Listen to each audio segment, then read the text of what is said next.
between Wake and Respite. Chapter 1. Along Come Roses.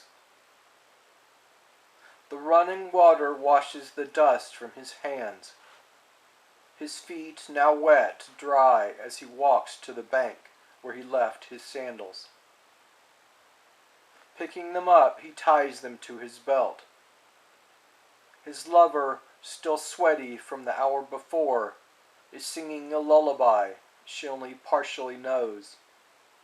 Finishes, changes tune, and begins anew. So far from town, she sets the table, dressed only in a crucifix.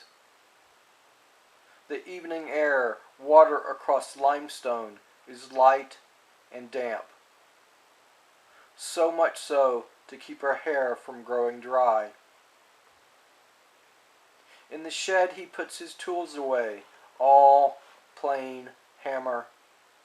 Running his hand across the coffin lid, he admires the curving flowers and vines. After I finish the picture, I must stain and varnish it. Letting his fingers linger in the grooves, he listens. And when the snake is dead, pulling his hand away, he turns to be sure the shed is in order and shuts the door. The door, old wood, planked, fastened, he looks up, hands above his eyes, and considers the corn that grows in their field. He does not take too much time getting to the house. Cornbread, the jalapeno fresh, like oats to the carriage horse. His love having put on a dress, he regrets having missed her nakedness. Enters the kitchen from behind the curtain and greets him. Is the water cold? Too cold for us to swim. She turns, offering him the ties at the back of her dress, which he cinches snugly, tightly, and laces. She, soft and tender, full in the chest and round at the hips, thighs extending out a bit past mid-drift. Met him only a year ago. Pursuing a vision she had when younger, it had not yet reached complete ripeness, and was not ready to be plucked. Left home to see if the world might be a better place to educate the darkening clouds of her youth rumbling in the distance. What was they thinking? Oh yes, darling, I do not think that you will die tonight, so perhaps you could mend the kettle's handle. I am tired of holding it together with wire. My sweet, there is so much metal to be mended before I die, that even if I were to start, and I do intend to start, after dinner, that my hands would be worn away to scars only. She leans back from his face, and looking at the dust still beside his nose, raises her hand and brushes it aside, smiling. Untangling themselves, he pours coffee, and she removes the corn from the pot, placing it upon the plates. He fills 2 glasses with water from the pitcher, and she spoons the chicken and rice onto the dishes.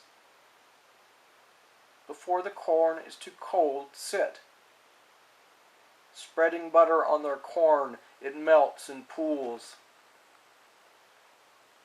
Thinking to himself, I have met this woman before. Years ago, standing before a classroom. Last week, writing out my bill in pencil. This morning, as I turned over and realized that what I saw was not a dream. Ever since his premonition and he took up his tools to build his coffin, he had had these feelings. Chapter 2. Were the Tower of Babel to be completed. My good mind has gone to seed. That is, this flower, half grown, will only see the light of day as I am carried out and buried. What do I mean by this? What have I left to say? I must sweep up the shavings. The book I read, that is not to say there were not others, but the book I am thinking of, I do not remember its title, left me feeling hollow. The next word I read, reverberating within me, was like lightning deep in the night, when there are no clouds. It lit up the heavens, and with its reflections I could see my home, my farm, my fields. To say that I have seen my own death would be presumptuous. To say that I have seen the world with myself not present would be more accurate. But I, alone, have no one to tell it to. In the half-shadows of his shed, his sweat collecting around his extended belly, he listens to the slide and slow peel each stroke his plane makes, as it works with the wood. When he began this work only a few weeks ago, he believed, indeed knew, that a coffin would be the only fit symbol to manifest, to express the finality and completeness of his life. He, though still bent over and in the half-light of midday, does not, or that is, cannot tell you. For he has tried even the cool hours of the night to tell his love, the original idea.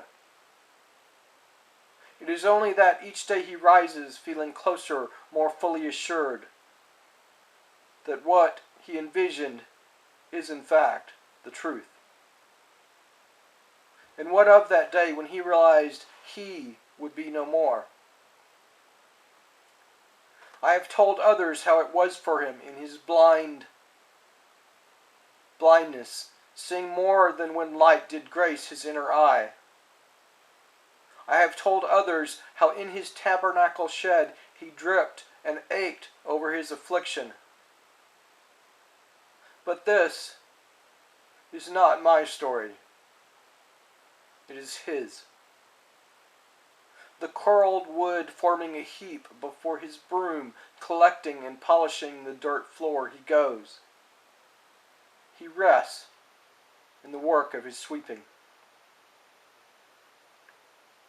Yesterday it was his turn to grieve the loss of his life. That was his best friend's grandfather, old and wizened, crippled by time's removal of his age, altered his opinion of his ends to no great degree. His love, she told him as best she could, that his vision was in fact only the crest of his life, crashing against the shore. Believes him to be no less sane than the day she met him, only more completely lost to the world. He was indeed rent as the night by lightning, but was no worse for wear by such natural fantasy. The rhythm of their life had indeed increased in tempo, that was true.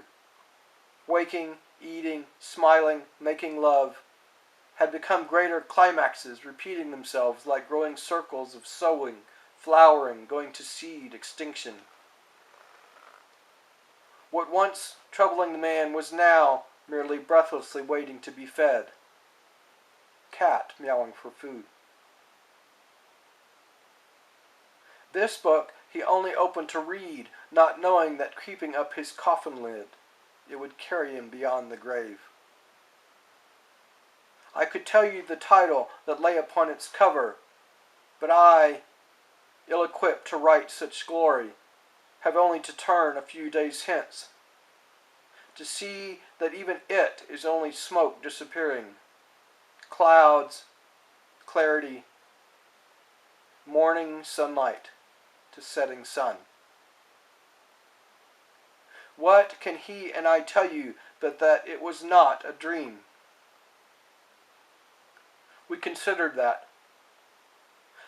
might be a good way to describe his revelation. But as you probably know, dreams do not last. They, like dirt and sweat that run downstream at mid-morning, leave only the feeling that what we did dream was either good or bad, not real, not bone, not sinew, not grunt, nor gut. It was the stone that struck his plough blade. It was the sparks that his file made, sharpening the same blade. It was the ache in his back when bending over to pick up that same stone. It was these things that tendered the flame of his revelation. Without himself, the world would still be just as solid, would be just as real, just as true. Chapter 3, Morning Clothes. Having eaten his lunch almost an hour before, he was reaching the outskirts of town. His wagon, full of all the corn they could not eat when creamed and jarred through the winter, considered if he would stop and eat in town or fend off his hunger until he arrived home to the meal his love prepared.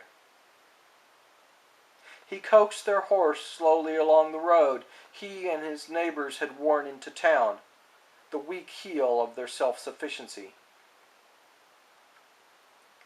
He had time to mull over the style, the material, and cut of the dress he intended to buy for her.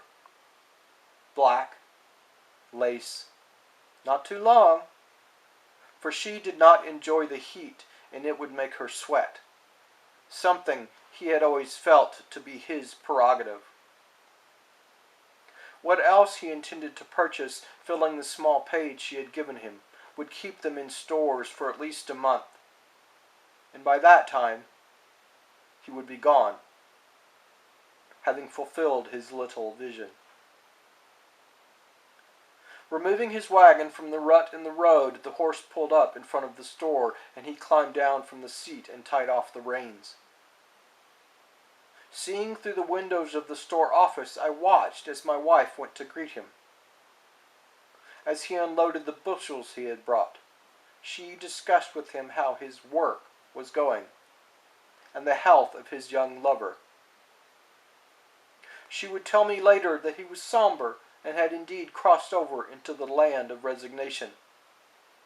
But from the flicker in his eyes, I could see that his intentions were not that of the lost soul, but rather one who was prepared a destiny that he would soon fulfill.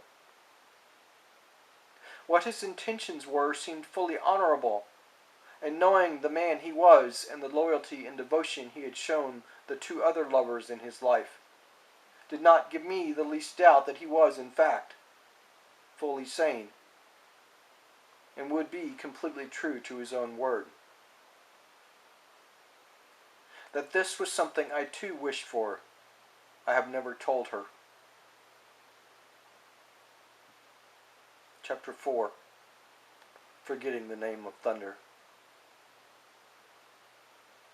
In the distance beyond the horizon, lightning would leave the night sky bright, then fade, returning him to only darkness. Only darkness, with moonlight by which to guide his wagon. That when the next day came and he would still have the rain upon his face, relaxed and bent over the back of his seat, arms stretched out, as we found him, would only make me feel that what he left undone would not be held against him. We had but to drive the nails in to finish the job. As I lifted the lid and placed it upon his coffin, looking in and seeing him, a slight smile on his face. I wondered whether it had been placed there by his love or her hands, her fingers against his cheeks, moving, solidifying flesh, or her smile and hand waving in the afternoon sun, saying her goodbyes to him, assured his journey would be a good one. Collecting the nails from the bench, I had time when I turned to see what his last few weeks had been spent upon. There, at his feet, the instruments with which he had chosen to write, quill and ink, at the base of the vines that tapered up the sides. His legs covered in cornfields, full, sweet, and near harvest time. His loins a home, a house, no larger than his own. His heart a face, sweet, his love's, without a single drop of sorrow or anguish disfiguring her cheeks. His shoulders and through his arms the stars and moon, sunbeams stretching to his fingertips. There where his head lay, an opened book, without a single word written upon its pages. All those things that had been left unfulfilled.